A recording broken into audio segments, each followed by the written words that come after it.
நண்பர்களை நீங்கள் பார்த்து கொண்டு இருப்பது உங்கள் கௌசிகா ரிவ்யூ. சரி வாங்க வீடியோக்குள்ள போய் என்ன நடக்க போகுது அப்படின்னு சொல்லிட்டு பாத்தீங்கன்னா கரெக்டா நம்ம மல்லி இருக்காங்களா அவங்களோட ஒரு வருஷம் கான்ட்ராக்ட் முடிய போதுங்க. அது முடிய போற நாள் மட்டும் இல்லாம முடிஞ்சும் விட்டுதுங்க. இன்னைக்கோட லாஸ்ட் நாள். இப்போ நம்ம வெண்பா ஸ்கூலுக்கு போயிருக்காங்க. அங்க அவங்களுக்கு பாரதியார் இது போட்டிருக்கு, வேஷம் போட்டிருக்காங்க. அந்த இடத்துல அவங்க ரொம்பவே சிறப்பா செஞ்சு முடிச்சிடுறாங்க.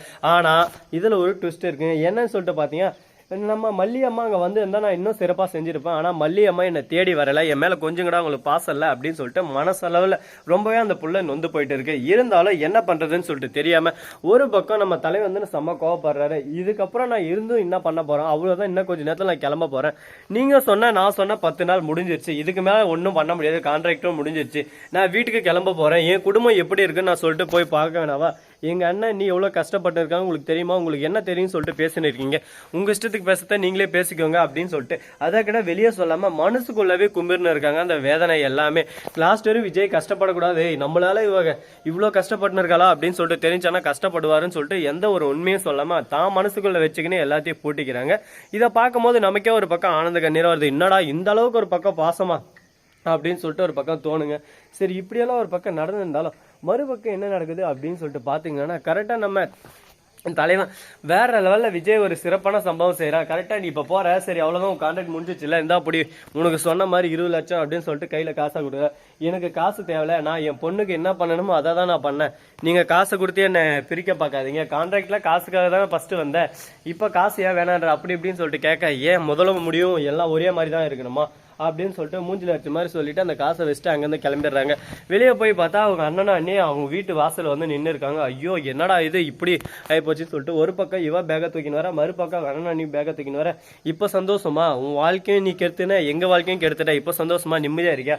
அப்போவே நாங்களும் போய் சேர்ந்துட்டு இருப்போம், போய் சேராமல் இருக்காங்களே எல்லாம் எங்கள் தலையெழுத்து, உனக்காக தான் எல்லாம் நான் பார்த்தேன், ஆனால் இப்போ எங்கள் வாழ்க்கையாக முடிஞ்சுட்டு இப்போ என்ன பண்ணுறது ஏது பண்ணுறதுன்னு சொல்லிட்டு தெரியாமல் ஒரு பக்கம் வெறிச்சோடி போய் நின்று இருக்குங்க. அப்படி இப்படின்னு சொல்லிட்டு ஒரு பக்கம் மனசளவில் ரொம்பவே கஷ்டப்படுத்த ஆரம்பிச்சிடறாங்க. என்ன பேசுறது ஏது பேசுறதுன்னு சொல்லிட்டு தெரியாமல் இவங்களும் ஒரு பக்கம் கஷ்டப்பட்டு கூனி குறுகி போய் நின்று இருக்காங்க. சரி பரவாயில்ல, வாழ்க்கையில் எவ்வளவோ நடந்துச்சு, இதெல்லாம் ஒரு பிரச்சனைடா, எல்லாத்தையும் ஒரு பக்கம் பார்த்துக்கலாம், எல்லாத்தையும் சமாளிச்சாதான் வாழ்க்கையில் முன்னேற முடியும், எதுவுமே பண்ணாமல் வாழ்க்கையில் முன்னேறணும் மட்டும் எப்படி முன்னேற முடியும் சொல்லுங்க பார்க்கலாம். சரி போகட்டும்னு சொல்லிட்டு விட்டு இவ்வளோ நாள் இதுல விஷயம் போயிருச்சுங்க. சரி இதுவும் ஒரு பக்கம் நடக்கட்டும், எல்லாமே நல்லதுக்கு தானே அப்படின்னு சொல்லிட்டு விடவும் முடியாது. சரி அதே சமயத்தில் மறுபக்கம் என்ன நடக்குதுன்னு சொல்லிட்டு பார்த்தீங்கன்னா கரெக்டாக நம்ம விஜய் இருக்கார்ல, அவர் போயிட்டு அவங்க அண்ணங்கிட்டையும் அவங்க அண்ணிக்கிட்டையும் மன்னிப்பும் கேட்குறாங்க. என்னை மன்னிச்சிருங்க, என்னால் தான் உங்கள் குடும்ப வாழ்க்கையே போயிடுச்சு, நான் மல்லியை இனிமேல் விடுறது சரியில்லை, நீங்களும் இனிமேல் இங்கே இருங்க, மல்லியை என் கூடயே இருக்கட்டும், இந்த கான்ட்ராக்ட் எதுவுமே தேவையில்ல, ஊர் பொதுமக்கள் பேசுறது எவ்வளோ அவதூறாக இருக்குன்னு சொல்லிட்டு எனக்கு இப்போ தான் புரியுது. ஒரு பொண்ணோட வாழ்க்கைன்றது சாதாரணமாக போச்சு என்ன போடுறேன் ஆளுங்களுக்கு, இனிமே அந்த தப்பை நான் செய்ய மாட்டேன் அப்படின்னு சொல்லிட்டு மல்லியை நான் இனிமே என்னைக்கும் விட்டு தர மாட்டேன் சொல்லிட்டு சொல்கிறாங்க. ஆனால் மல்லி முருங்கை மரம் ஏறிடுறாங்க. முடியாது, நான் எதுக்கு இருக்கணும், நான் இருக்க மாட்டேன், எனக்கு பிடிச்ச மாதிரி தான் நான் போவேன், என்னோட வாழ்க்கை கான்ட்ராக்ட் முடிஞ்சிச்சுன்னு அப்பயே போக சொல்லிட்டீங்களா, அதோட முடிஞ்சு, அதுக்கு மேலே நீங்கள் பேசாதீங்க. ஸோ நண்பர்களே இந்த வீடியோ உங்களுக்கு பிடிச்சிருந்தா லைக் பண்ணுங்கள், கமெண்ட் பண்ணுங்கள், ஷேர் பண்ணுங்கள், டிண்டிங் பெல்லை தட்டி விட்டு போங்க. அப்போ தான் நான் போகிற அடுத்தடுத்த வீடியோ உங்களுக்கு உடனுக்குடன் நோட்டிஃபிகேஷனில் வந்து கொண்டே இருக்கும். மிக்க நன்றி, தேங்க்ஸ் ஃபார் வாட்சிங், டாடா, சியூ, நன்றி, வணக்கம், வந்தனம், வருக, தருக.